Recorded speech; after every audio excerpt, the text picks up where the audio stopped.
बगहा जिला के संगठन की बैठक में समय निकालकर आने के लिए सभी मीडिया बंधुओं का मैं व्यक्तिगत तौर पर और बगहा जिला संगठन जन स्वराज की ओर से आपका धन्यवाद कर रहा हूं। जैसा कि आप यहां देख सकते हैं, चुनाव के बाद संगठन पुनर्निर्माण की जो प्रक्रिया शुरू हुई है, उसके तहत बगहा संगठन जिला के पुनर्गठित जिला कमेटी की कार्यकारिणी की आज पहली बैठक थी, जिसमें मैं और मेरे साथ चंपारण क्षेत्र के और राज्य से जो वरीय साथी हैं उन लोगों ने भी हिस्सा लिया। पूरी बैठक करीब 4 घंटे तक चली। मैं स्वयं उसमें करीब 2-2.25 घंटे तक था। बैठक में साथियों ने अभी तक पुनर्गठन की जो प्रक्रिया चली है उस पर अपनी राय रखी है और साथ में सबने मिलकर ये चर्चा की है कि अभी से लेकर 2 अक्टूबर तक जब पार्टी के 2 वर्ष हों जन स्वराज के, तब तक कैसे सब मिलके जन स्वराज के संगठन को मजबूत करेंगे, घर घर पहुंचाएंगे। सबने मिलकर संकल्प लिया है कि जैसे जन स्वराज का विचार, जन स्वराज की बात, जन स्वराज का प्रयास बिहार के हर घर तक पहुंचा है, वैसे ही सभी साथियों की मदद से जन स्वराज के संगठन को भी बिहार में हर घर तक पहुंचाया जाएगा। इस चर्चा के साथ ही आज की जो बैठक है वो खत्म हुई है।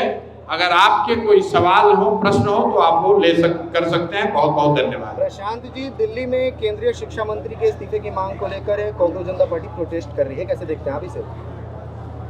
जहां तक शिक्षा मंत्री के इस्तीफे के मांग की बात है, तो व्यक्तिगत तौर पर और जन स्वराज दल की ओर से हम लोग पहले भी कह चुके हैं कि जो बार बार प्रश्न पत्र लीक होने की बात है, उसी के आधार पर शिक्षा मंत्री का इस्तीफा तो बहुत पहले हो जाना चाहिए था। ये कोई पहली बार प्रश्न पत्र लीक नहीं हुआ है। बिहार में या देश में खबर ये नहीं है कि कहाँ पेपर लीक हुआ। खबर तब बनती है जब कोई परीक्षा हो जाए और पेपर लीक न हो। इस बार तो 12वीं की परीक्षा के मूल्यांकन में कुछ यंग साथियों ने जो प्रक्रिया को दिखाया है कि कितना बड़ा उसमें घालमेल है। किसी का उत्तर, किसी की उत्तर पुस्तिका, किसी का उत्तर, किसी का नंबर, और किसी को पता नहीं है कि ये कौन चला रहा है, कौन कर रहा है। तो बिल्कुल धर्मेंद्र प्रधान का, शिक्षा मंत्री का इस्तीफा होना ही चाहिए। आपके बिहार के नज़रिए से मैं बता दूं, ये वही धर्मेंद्र प्रधान हैं जो बिहार के चुनाव के दौरान आकर प्रत्याशियों की खरीद फरोख्त करना, उनको डराना, धमकाना, और खास करके जन स्वराज ने तो इनके खिलाफ हम लोगों ने प्रेस कॉन्फ्रेंस किया था, इनका पूरा फोटो जारी किया था कि कैसे जन स्वराज के प्रत्याशियों से मिलकर उनको प्रभावित करने का प्रयास या उनको डराने या उनको खरीदने का प्रयास ये खुद कर रहे थे।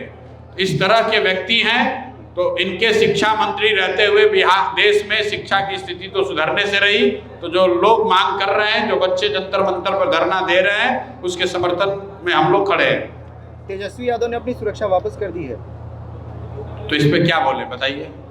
अब तेजस्वी यादव सुरक्षा लेकर चले या न लेकर चले, ये उनका व्यक्तिगत मामला है, उनके और सरकार के बीच का मामला है। जन स्वराज में हम लोग का ऐसा मानना है वैचारिक तौर पर कि जो लोग भी संवैधानिक पदों पर नहीं हैं, जो लोग सरकार की ओर से अधिकृत नहीं हैं, ऐसे लोगों को सुरक्षा नहीं मिलनी चाहिए। पूरे बिहार के लोग सुरक्षित महसूस करें, सरकार का वो काम है। उसमें सिर्फ नेताओं के लिए अलग से सुरक्षा की जो बात है, ये बिहार जैसे राज्य में सुरक्षा कम और स्टेटस सिंबल ज़्यादा है। 2025 के चुनाव के बाद जन स्वराज का कहना था कि 10,000 रुपये दिए गए हैं, अगर उन महिलाओं को 2-2 लाख नहीं मिलते हैं तो जमीनी स्तर पर जन स्वराज उसके लिए बिल्कुल उस बात पर कायम है कि जिन महिलाओं को या पूरे बिहार को 2 लाख रुपए का लालच देके 10,000 रुपये का एक तरह से एडवांस देकर 2 लाख रुपए का लालच दिया गया, उनके वोट को प्रभावित किया गया, उनके वोट को खरीदा गया, उसके खिलाफ जन स्वराज ने सबसे पहले से आवाज़ उठाई है। आगे भी उठाते रहेंगे। लेकिन जो बात हम लोगों ने कही थी वो तो कहीं ना कहीं सत्य है, तभी तो 202 विधायकों के समर्थन होने के बावजूद नीतीश कुमार को अपना पद छोड़ना पड़ा है, क्योंकि उनको भी मालूम है कि ये 202 विधायकों का जनता के समर्थन से बनाई हुई सरकार नहीं है, बल्कि जनता के पैसे से ही खरीदे गए वोट की सरकार है। तो इसलिए ये प्रयास जो उन लोगों ने किया है, इसका खामियाजा उनको भुगतना पड़ेगा। हम लोग, आप अगर ये पूछना चाह रहे हैं कि अभी आंदोलन क्यों नहीं कर रहे हैं, 6 महीने बीते हैं, लोगों को अभी और थोड़ा समय ले लेने दीजिए।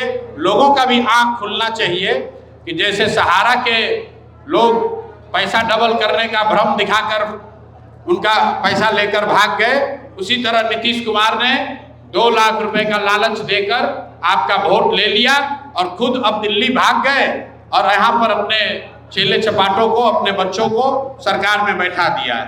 पेट्रोल डीजल के दाम लगातार बढ़ रहे हैं, लगातार बढ़ रहे हैं। हमको तो लगता है कि पिछला 10 बरस से नीतीश जी के फर्जी शराबबंदी के कानून के वजह से आपको मालूम है कि बिहार में पूरे देश में सबसे ज़्यादा महंगा डीजल और पेट्रोल पहले से बिक रहा है। बगहा में और ये जो सीमावर्ती क्षेत्र है यूपी से लगते हुए, ये तो बहुत पहले से मांग है लोगों की, क्योंकि यूपी के मुकाबले यहाँ पर डीजल और पेट्रोल 8 से 10 रुपए महंगा है।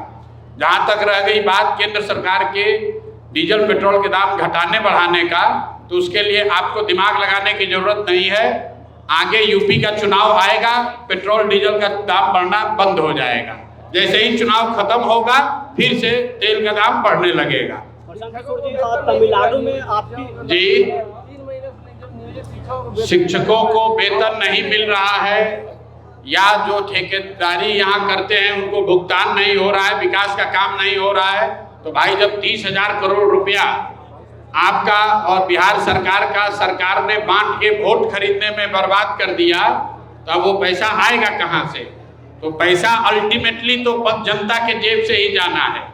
एक हाथ से 10,000 रुपया दिया और दूसरे हाथ से आपकी सैलरी रोक ली। अब आप समझिए। चलिए। प्रशांत जी